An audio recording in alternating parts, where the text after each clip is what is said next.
Alright, so a lot to go over in this video because your favorite character class has changed since the recent update for Outriders went live. Of course, this update fixed a lot of issues with the game, addressed a lot of bugs, so that's really good news. But also, most noteworthy, it changed up the character classes as seen right here, and it's kind of buried within the patch notes. We need to talk about it further, and it looks like some of you are actually disappointed in some of these changes as well, as it has affected your solo play in expeditions. So we've got a lot to talk about. So hey everyone, what's happening? Open World Games here, hope you're doing good, and let's dive straight into the recent changes. Now also in this video I'm going to go over new replies from People Can Fly as well, but let's dive in right now. Now there were some really positive changes and updates to my personal favorite character class, and that is the Trickster. Let's dive in.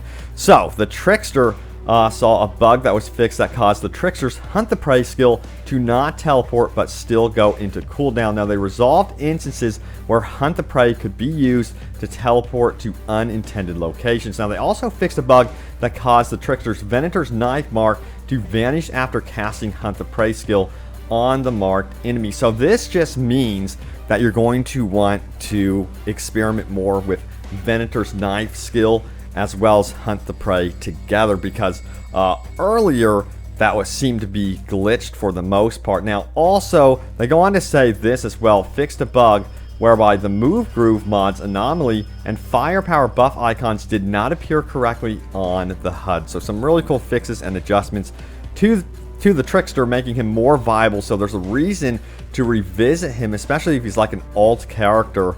So go for it. Let me know how you guys enjoy the Trickster, but I am absolutely loving it, knowing that I'm not going to be so paranoid about using that Hunt the Prey. Now also Pyromancers, let's take a look at this. It says fixed a bug that was preventing the Pyromancers Feed the Flame skill from applying the Ash status effect to Screechers.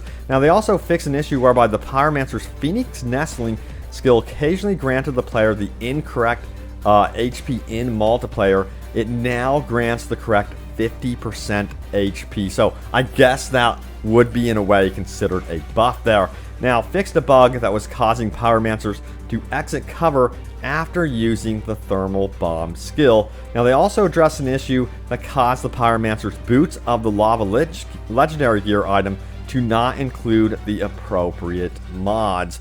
So now, you know, if you are going to start up a new Pyromancer playthrough, I guess you would say, you will have a chance to get the Lava Lynch Legendary Gear with the appropriate mods. So getting in on the game, it seems like a little bit later down the road, seems to benefit players because I don't have to go through all these bugs.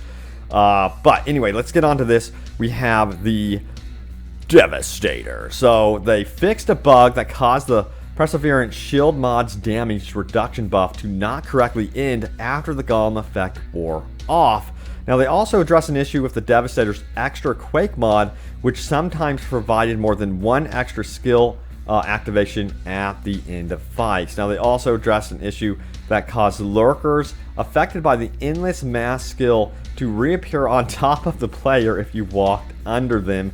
Now they fixed a crash that could occur if you're boulder dashed into a wall, and they fixed instances of gravity leap causing players to get stuck in unintended places, and resolved instances where boulder dash could be used to reach unintended locations. Now on PlayStation they improved the visual effects of the Reflect Bullet skill to make it more visible. So that's pretty cool if you are a PlayStation user. But it seems like right here they didn't do any significant buffs to the Devastator, which is unfortunate. They did address some things that weren't correctly working, but honestly they need to buff the Devastator because he's just not viable in these time-based expeditions.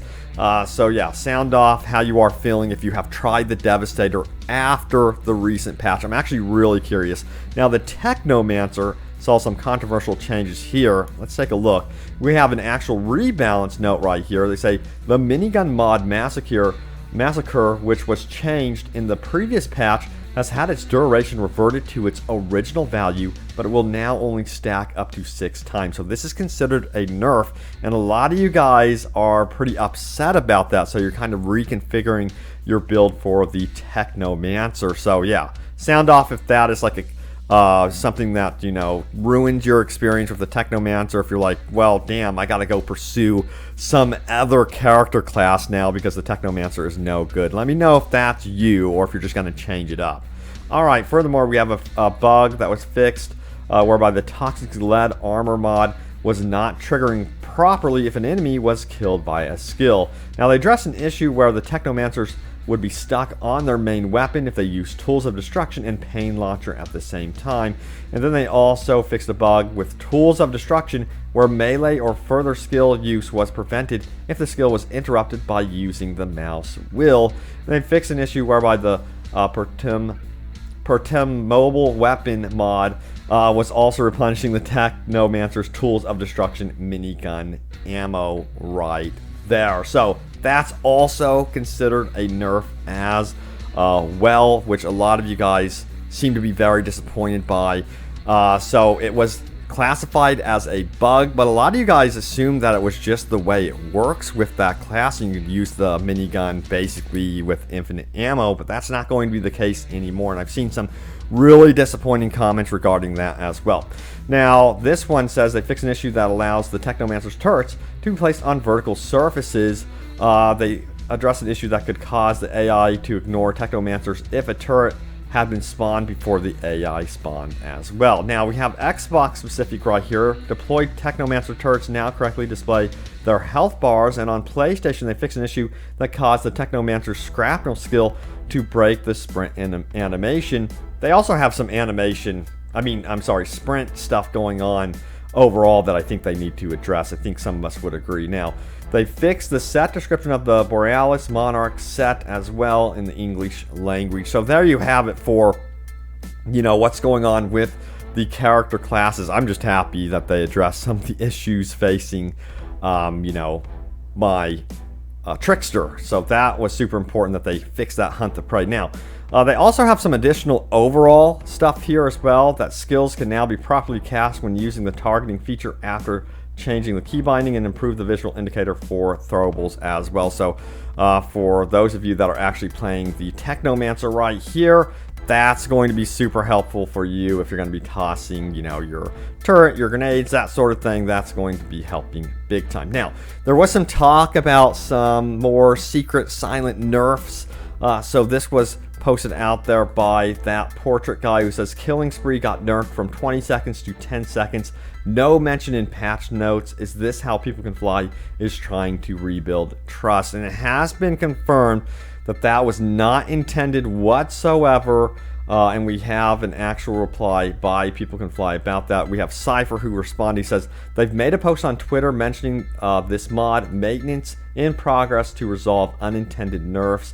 And yeah, if you go into the post, they officially did say that, and they have actually updated that issue as well, as indicated right here. It says we'll be doing a brief maintenance in half hour from now at 2:30 p.m. This is to address a couple of issues with the Killing Spree mod and the time it takes to revive players from their down state. So yes, that has been officially addressed, by the way.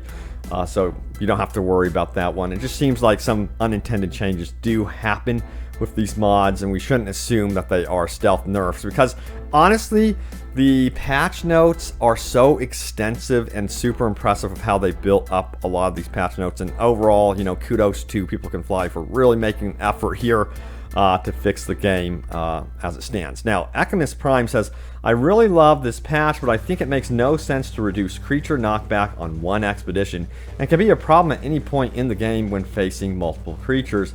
And 2chan2 says, yeah, what the F?